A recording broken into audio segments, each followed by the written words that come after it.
Okay, let's just get right into it and unpack the truth behind the perceived decline of the Marvel Cinematic Universe. Look, if you spent literally any time online, you have definitely seen the endless debates.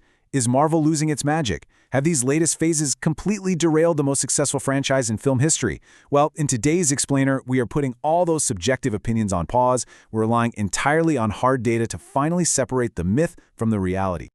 Here is our roadmap for today. We'll start with number 1, the MCU quality question, followed by 2, peaking in Phase 3. Then we'll hit 3, the multiverse saga slump, 4, Disney Plus leads the pack, 5, critics versus the audience, and wrap up with number 6, the future of Marvel. All right, Section 1, the MCU quality question. Is it actually getting worse? We have all heard the chatter, right? Following the absolutely monumental conclusion of the Infinity Saga, the narrative online definitely shifted. But to answer this objectively, we've got to bypass the subjective opinions, ignore our own personal biases, completely skip the YouTube comment sections, and just look directly at the scorecard. There's this quote from a fan on Reddit that just hits the nail on the head. They wrote, "With all the doom and gloom going around lately, I wanted to do a quantitative exercise to put some numbers to the supposed collapse in quality of the MCU.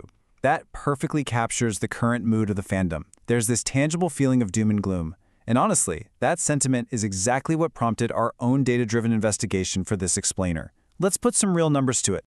So get this. Historically, across 44 movies and TV series, there is a fascinating baseline. The average Rotten Tomatoes audience score is 81.88%, and the average critic score is 81.84%. Think about that for a second. That is a nearly identical, incredibly rare consensus between professional critics and everyday fans.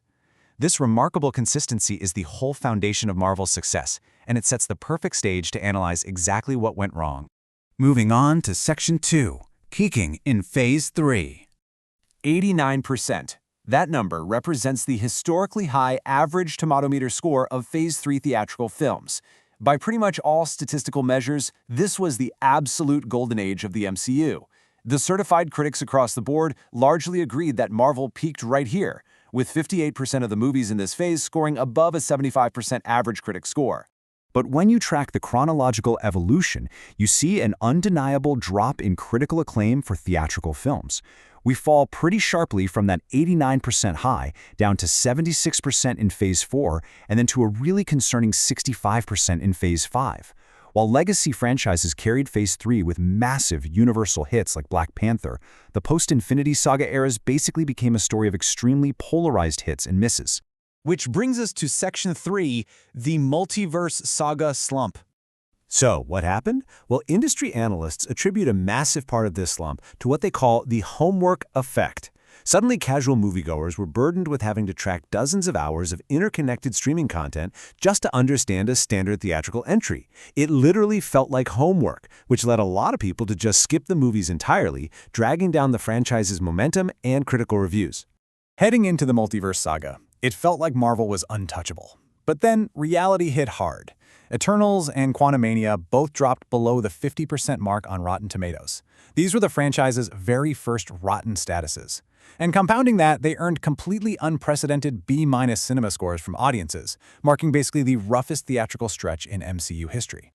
But here's where things get super interesting. Section 4, Disney Plus leads the pack.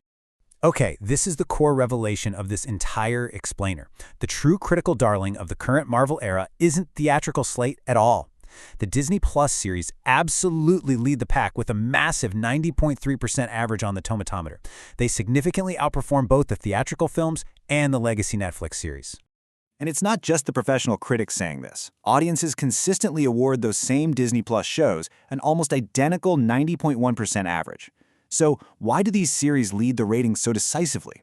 Because, especially early on, they delivered incredibly focused, character-driven storytelling that resonated deeply with viewers watching from their living rooms. Viewed entirely on its own, the streaming strategy has actually been a resounding hit in terms of quality.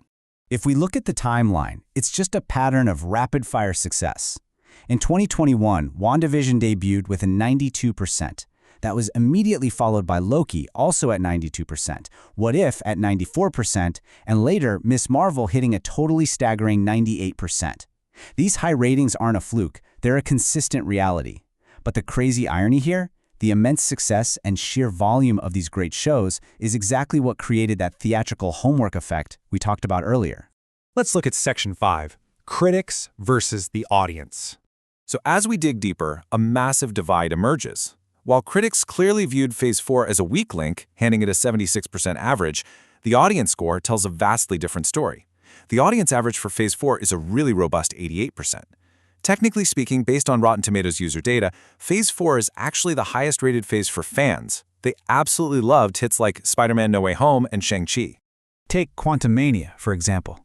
Look at this stark juxtaposition. A 46% from critics, but an 82% from audiences. That is one of the largest gaps in MCU history. What this tells us is that fans are much more forgiving of the multiverse saga's growing pains. They're willing to give Marvel grace, while critics are basically demanding the studio completely earn back their universal praise. Finally, Section 6, the future of Marvel. So how is Marvel fixing this? To combat the homework effect, but keep that sky-high Disney Plus quality, they executed a major television overhaul recently.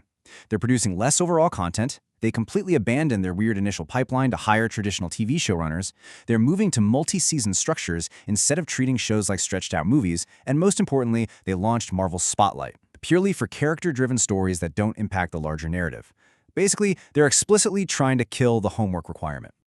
Look, the data makes it incredibly clear. Marvel absolutely knows how to make highly rated television. Their Disney Plus series are proof of that. But they stumbled hard when trying to interconnect it all at the box office. So that leaves us with one final fascinating question. As they reset their strategy, can Marvel actually bridge the gap between their streaming dominance and their theatrical recovery? It is quite literally a multi-billion-dollar question, and honestly, these next few phases are going to be their ultimate test.